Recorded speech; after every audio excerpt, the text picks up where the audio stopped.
Bien, je m'étais arrêté sur cette image lors de la vidéo précédente qui illustrait le fait que les États et notamment l'Union européenne ici peuvent tenter de contraindre les FTN, notamment soit à respecter des normes environnementales, soit à être taxés davantage, même si ici on voit que le leader de la principale puissance économique mondiale, les États-Unis, s'oppose évidemment à la taxation de ces firmes transnationales, car ça serait mettre un frein à leur développement. Néanmoins, les États et les FTN, contrairement à ce que laisse imaginer cette caricature, eh bien, les États et les FTN ont souvent des intérêts partagés, hein. Certaines FTN, par exemple, sont contrôlées par des États, comme le géant mondial du gaz qui s'appelle Gazprom, qui est un géant gazier russe. Eh bien, en fait, il appartient au gouvernement de l'État russe. Donc certaines firmes transnationales ont les mêmes intérêts que l'État russe et vont même agir comme levier parfois de la politique étrangère russe. Par exemple, la Russie, qui alimente en grande partie en gaz, par exemple l'Allemagne ou l'Ukraine, peut utiliser le levier de Gazprom en disant si vous ne satisfaisez pas nos intérêts politiques, nous pouvons couper le gaz. Même lorsqu'elles sont privées, ces firmes transnationales, l'origine nationale d'une firme reste importante et on le voit illustré par cette caricature, hein, l'origine de Google, d'Amazon, bien que ce sont des firmes privées, comme elles sont américaines, on voit que le président américain se met devant ces firmes pour les défendre. Alors à côté des États et des firmes transnationales, dans la nouvelle division internationale du travail, il y a d'autres acteurs importants qui apparaissent. Il y a de nombreux, notamment contre-pouvoirs, hein. Les syndicats, qui peuvent être des contre-pouvoirs, hein. En France, par exemple, la Force ouvrière, la CGT, vont s'opposer à la politique menée par les firmes transnationales, notamment la politique sociale et la politique salariale menée par ces firmes transnationales en France. Il y a d'autres contre-pouvoirs comme les organisations non gouvernementales, les ONG, qui vont faire pression sur les firmes et les États pour qu'ils exercent une responsabilité plus sociale et un meilleur respect de l'environnement.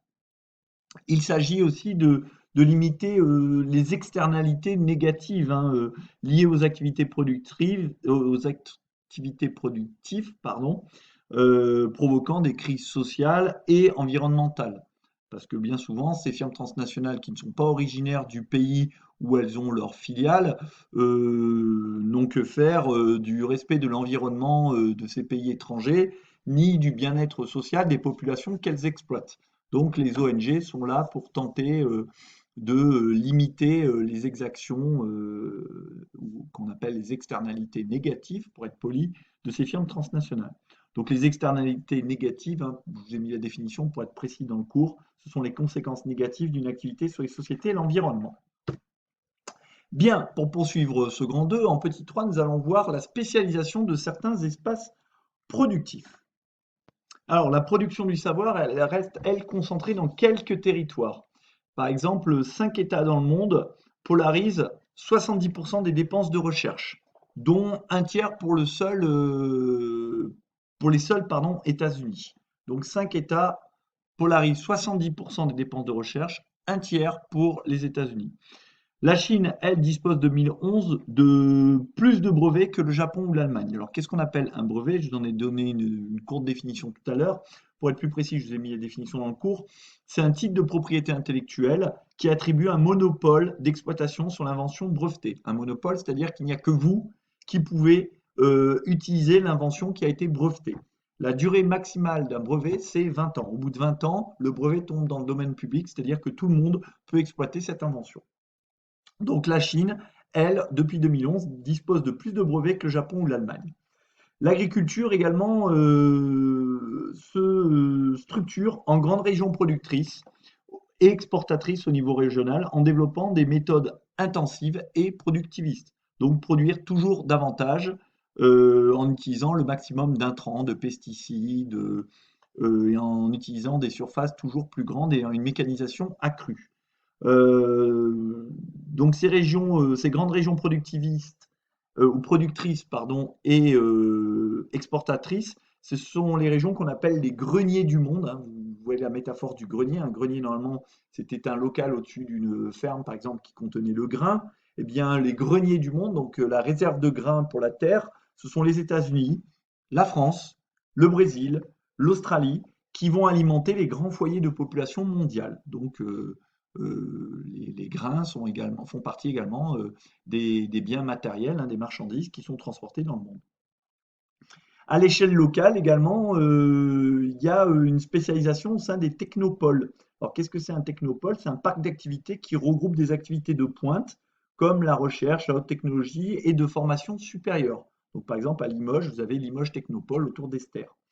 Ces technopoles, ce sont des espaces productifs moteurs avec de nombreux atouts, hein, à l'image le technopole le plus connu du monde, qui est aux États-Unis, qui s'appelle la Silicon Valley, en Californie, où on trouve les sièges d'Amazon, de Microsoft, de Google, les grandes compagnies du numérique. Alors ensuite, vous allez à l'aide des documents page 108 de votre manuel, et ça sera le travail que vous aurez à faire pour la prochaine séance, présenter un cluster d'innovation et notamment présenter les atouts de la Silicon Valley. Donc à l'aide du document 1, page 108, le document 3 et le document 5, vous allez me présenter les différents atouts de la Silicon Valley qui se situe en Californie.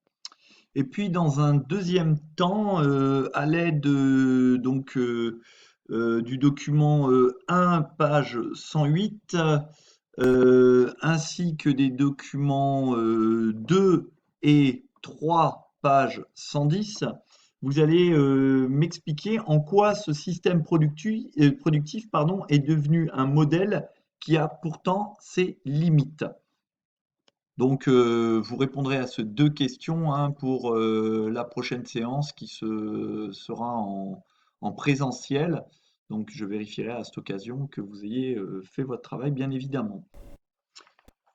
Alors, pour revenir au cours, hein, la problématique qui a guidé notre réflexion dans le grand 2, c'était comment fonctionnent les espaces de production aujourd'hui, hein, méthodes et acteurs. Eh bien, pour résumer, on peut dire que les espaces productifs aujourd'hui se décomposent géographiquement selon des chaînes de valeur ajoutée du fait d'une recherche de compétitivité maximale par les grandes FTN. D'autres acteurs, comme les États, vont contribuer aussi à l'évolution des espaces productifs qui peuvent être hyper spécialisés à toutes les échelles. Voilà, on en a fini pour aujourd'hui. Je vous souhaite à tous et à toutes une bonne journée. Je compte sur vous pour répondre aux deux questions que vous avez à traiter à partir de ce diaporama. Et on se retrouve lundi pour la suite du cours. Bon week-end les premières et à très bientôt.